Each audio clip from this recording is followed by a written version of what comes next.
My dad had a profound impact and influence on my life beyond the typical father daughter relationship. We had some of the same personality traits and personality quirks, but we really understood each other on a different level. As a kid, he always used to say to me, the only thing that nobody can take away from you is what you learn and what you put in your head. And I kept that with me as I was diagnosed with RA and just researching and studying what it is that I had and how to get better, and the research that I put into my work and the technical papers that I've written. Basically, what I have done is self-taught industry. Project controls is a discipline of cost engineering, and it's primarily self-taught. There's really no degree programs. It's kind of an experience-based profession.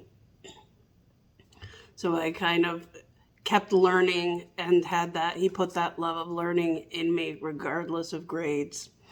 And as a teenager, we used to do. He would teach me how. He was teaching me how to dance the Colombian dances, and he would take me to certain parties, and would ask me if I dare be the first one on the dance floor. And he said, if you dare, everyone else will follow, because everybody wants to go out there, but nobody wants to be the first. And I realized over the years that that applies to so many things in life. It applies to being the first one to ask a question in a meeting, or to be the one to volunteer to do a presentation, or the one to organize, do some type of organization for your community in some way. People want to help, but they tend to be hesitant to be the first and to be the one to take charge. So if you're brave enough to go first, the good things can follow. And as an adult, when we moved to Florida, he told me to not forget that I was an artist first, which at the time I thought was a bit odd, but I have become to understand it and put it to use in a very intentional way, to use the creativity that I have developed in school and that I had always gravitated towards, to facilitate problem solving and communication at work. And I have become known professionally to be somewhat of a technical to English translator, where I take more complex theories and complex issues and then kind of simplify them for either entry-level staff or non-practitioners that wouldn't necessarily be in the technical weeds like we are. My dad was born in Barranquilla, Colombia. I call it the New Orleans of Colombia because Mardi Gras is the biggest thing that happens there all year. So they are right now, as we speak, preparing to party this weekend through into next week. He went to college in Colombia and came to the United States in 1969 after graduating. And by that point, most of my family had already arrived in the United States. So they were telling him to just hurry up and get here, and he didn't need that useless degree. And Dad just kind of said, nope, I'll meet you there. When I get there, I'm going to be there with my degree. And that useless degree that he got in chemical engineering is how he built his career as a research scientist. In 1972, he went back to Colombia to get my mother and bring her back, marry her and bring her back, which is a lovely and romantic story when he tells it. But Mom always chimes in saying, well, I don't know if he was going to come back, so I didn't bother planning the wedding until the last minute.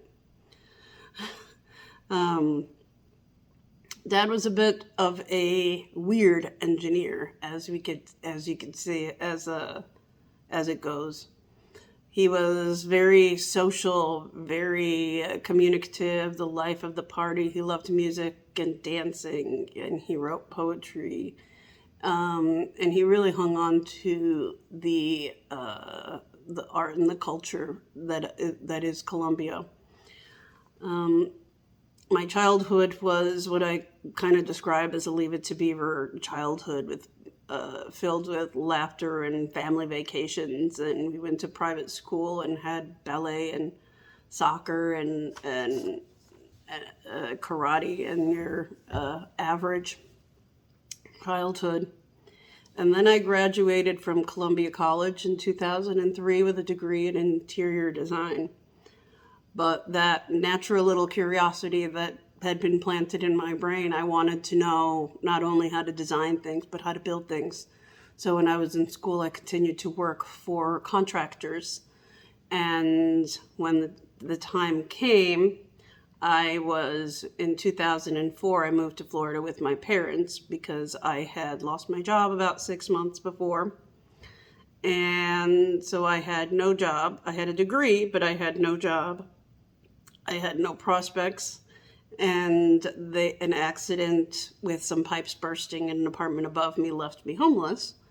So I got in the truck and moved with my parents to South Florida a little less than a year after graduating college in 2003. When I got to Florida, there was a big construction boom. So my resume working for contractors and subcontractors seemed to get me work faster. So I started working at the University of Miami on a construction site, 2 jobs going on concurrently. A new school of nursing was going up, as well as in addition to the School of Communication. At that point, I learned a particular skill in software that I still do today, which is scheduling in Primavera P3. And when I was in Florida, that really, being in Florida with my parents really strengthened our bond. We continued to go out and dance and hang out together.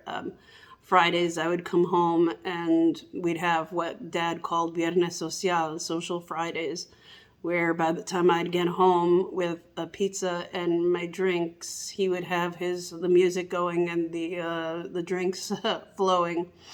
And it became an evening of music and dancing and him sharing stories. And he would give me career advice in those moments. And, I remember coming home one time saying, "Dad, I don't understand your people. I don't understand these engineers." And he said, "Well, of course, this is how we think. We think with numbers. We think in logical forms." And we kind of talked about the differences between one and the other. And he encouraged me to move to Louisiana and encouraged me to continue to do a lot in my career. And in 2010, I received a phone call while I was in New Orleans that my father had been hit by a car and that he was in a coma. He'd been rushed to the hospital. Mom was like, "Oh, everything's okay. You don't need to come." And I hurried up and moved a ticket and got to Florida as quickly as possible, only to find that the damage to my father's brain would have left him with no type of functional recovery. So we executed my father's wishes. He had a living will, and we made the difficult choice to go ahead and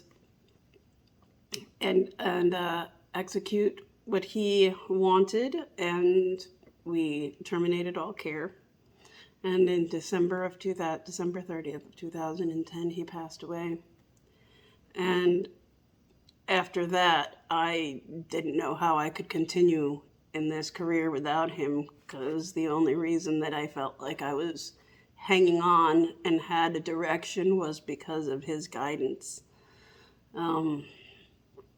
I couldn't go back to work for a while. I was just bartending and waitressing until I felt well enough to be able to withstand the work. And I always believe that my father sent me an angel in my late boyfriend Bob and in my dog Puff to help me little by little learn to laugh again and learn to find joy again and keep going.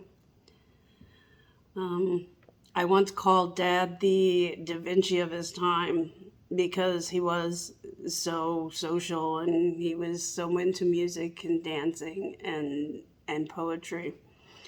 But at the same time, he was an engineer.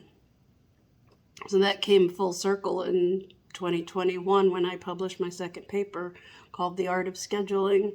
And the structure that I used was based on a book called Think Like Da Vinci, because I felt like Da Vinci is just the perfect example of a whole brain thinking where you're using your creative and your technical skills to become the best version of yourself.